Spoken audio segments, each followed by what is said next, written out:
Hi, I'm Jackie. And I'm Candace. Welcome to WTF. Women Talk Finance. Our WTF podcast will take a simplified approach to finance, and we talk about investing, a topic we believe women don't talk enough about. We'll discuss common financial questions and challenges that women face in business and throughout their personal lives. I'd like to give a quick disclosure before we begin our conversation. This overview is for informational purposes only. We might include some projections, and those should not be relied upon for the purpose of investing. Past performance is not indicative of future results, and any investments we mention are meant for accredited investors only. And any offer can only be considered upon review of a prospectus and relevant offering documentation. So please keep this in mind as we move through this overview, and remember that these are our opinions only.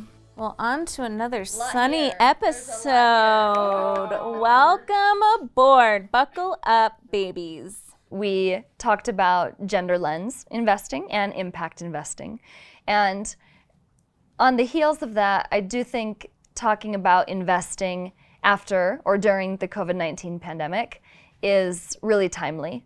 According to nutmeg.com, which is the Roundup investing platform, COVID-19 accelerated female adoption of investing platforms of all kinds.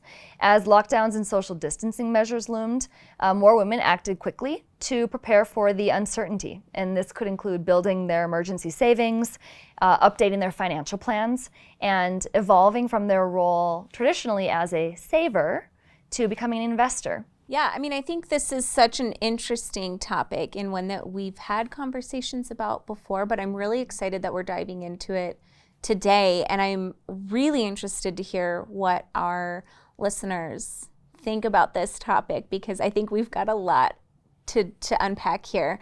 But the most common barriers to investing is, the perception of not having enough money to invest and not knowing where to start, and this kind of uncertainty about how transparent the market, the industry is. And so that's kind of across all genders. But in light of the pandemic, 43% of women have said creating a rainy day fund was the key priority. Now, nearly 1 in 5 say they feel more confident dealing with money matters now. Let's think about our experience growing up. And I don't know if yours was similar to mine, but I think women and men are taught different money lessons, and we can dive into that another time. That's a whole nother show. That's like a whole season. Yes. But think about this, just this stat about women's shifting from being savers to investors. Let's look at that. I know personally, it may not be spoken about, not with my friends, not any specific lesson from my family, but I was a saver. Mm-hmm. For what reasons? It's a little bit of uncertainty. You got to stock something away. Mm-hmm. As a female, you have to be prepared for, what happens if your traditional safety net goes away for whatever reason. Right.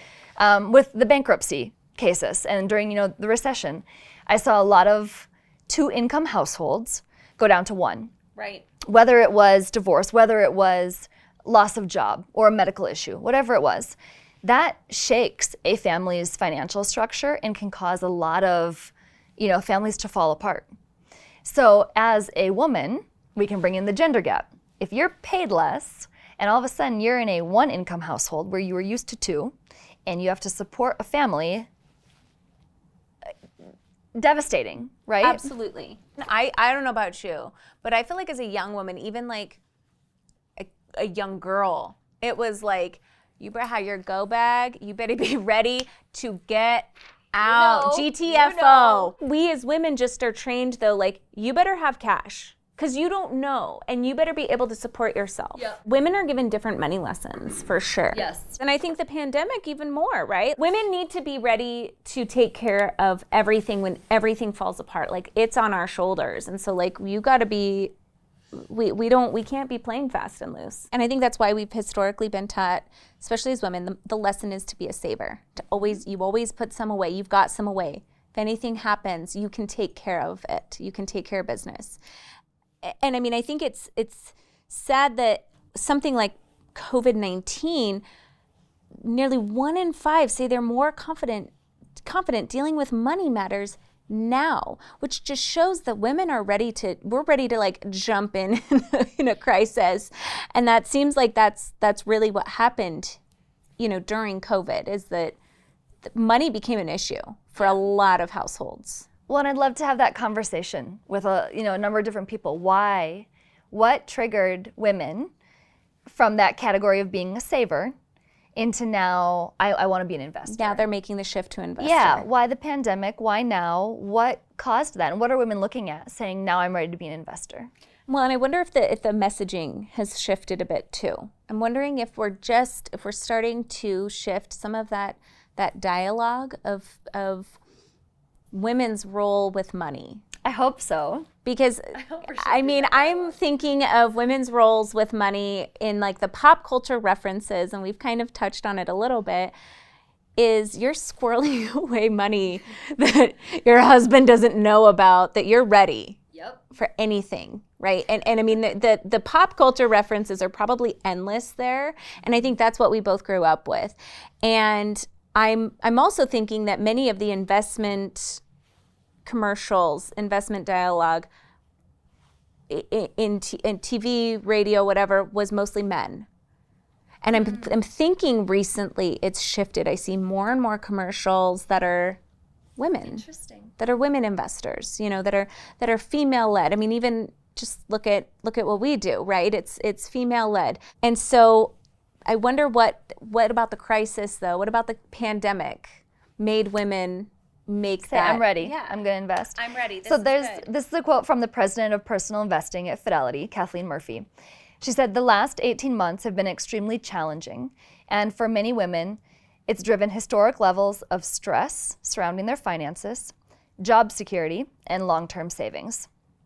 However, in working with millions of women across the country, women have clearly demonstrated their ability to persevere and focus on positive financial steps for the future."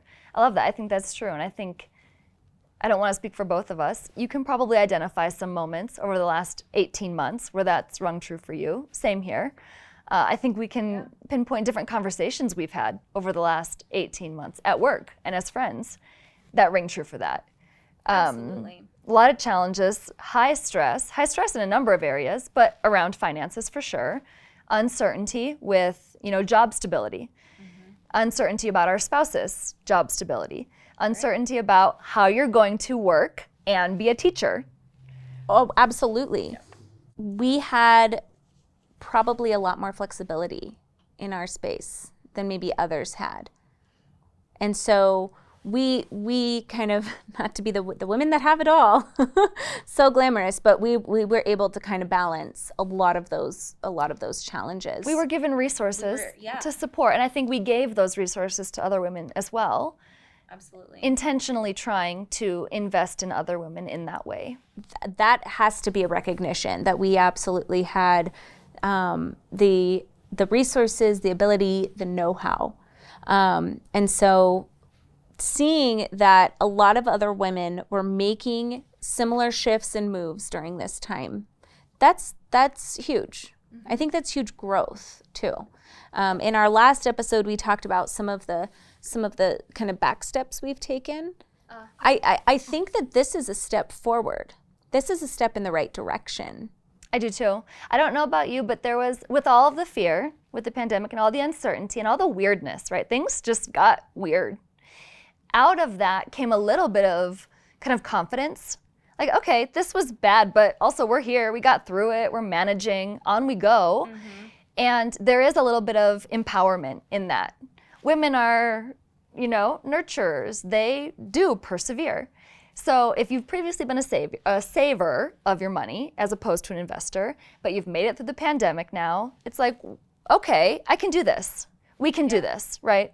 Let's go invest. Let's go participate in what's out there. Well, we're also, I feel like we're the fixers. We're the problem solver. We really are. I mean, I think women are kind of holding, oftentimes referred to as like the glue of the house, the glue of the, so having that as a backbone is huge.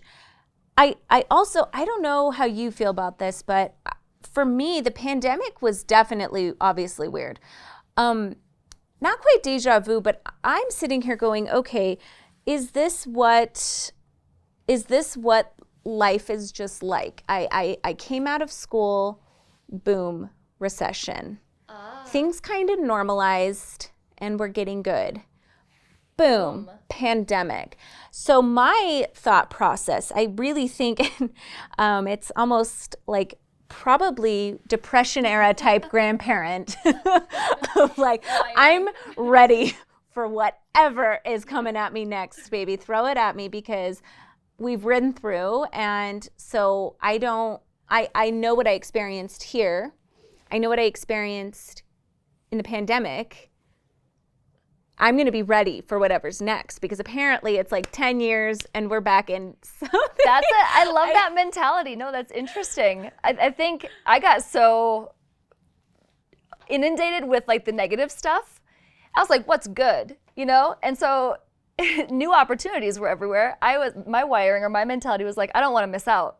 YOLO, right? Like there's a lot of investing going on. There's a lot of people making money during the pandemic. Right. I don't want to miss out on this. I'm jumping in. Yeah. I think that's probably the same, because I felt like a lot of people who had some foresight made good investments during the recession. Yep. That I didn't have any of the means to do that at the time, or the know-how. It was such a time of uncertainty. Or access. Yep. So this kind of second weird time around, taking some of those lessons that I couldn't capitalize off in the recession, going, let's go. I'm ready to jump in. I've got some cash that I squirreled away because I was taught that as a child, and also because I was a young adult during the recession and taught that like you can be totally cleaned out very quickly. Yeah. So squirreled that all away. So now I've had all this cash stashed aside. Now I'm ready to kind of jump in. You went from saver to investor. Thanks. I mean, I'm proud of you. True. Thank you. I'm part of that stat. I think I am too. I had some cash rolled away and I did invest. But I wonder if a lot of other millennial women went through that. I'd be interested to find out. I think that's a conversation that would be worth more people having, more women having. Right. Yeah. I think this was a really interesting conversation. I think we could talk endlessly about this topic. And I think we'll have more episodes about this. Thank you for sharing part of your day with us. Please hit that subscribe button so you can stay up to date with the WTF Women Talk Finance podcast. Email us with questions, suggestions, or just say hi at media@rowecapitalgroup.com. Again, thank you for listening to WTF Women Talk Finance podcast.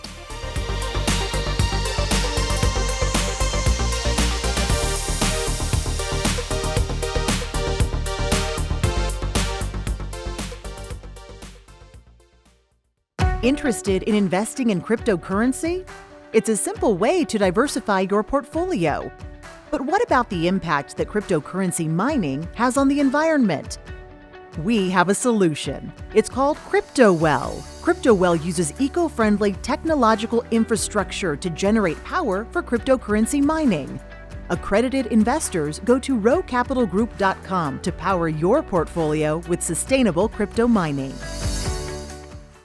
Every day you hear about people making money by investing in IPOs and startups. But what about you? These kinds of investments are simply not available to Main Street investors. At Rowe Capital Group, we are committed to providing access to strategic, early-stage, primarily low-market correlated investment opportunities. Accredited investors go to RoweCapitalGroup.com for more information. Rowe Capital Group, empowering your financial journey.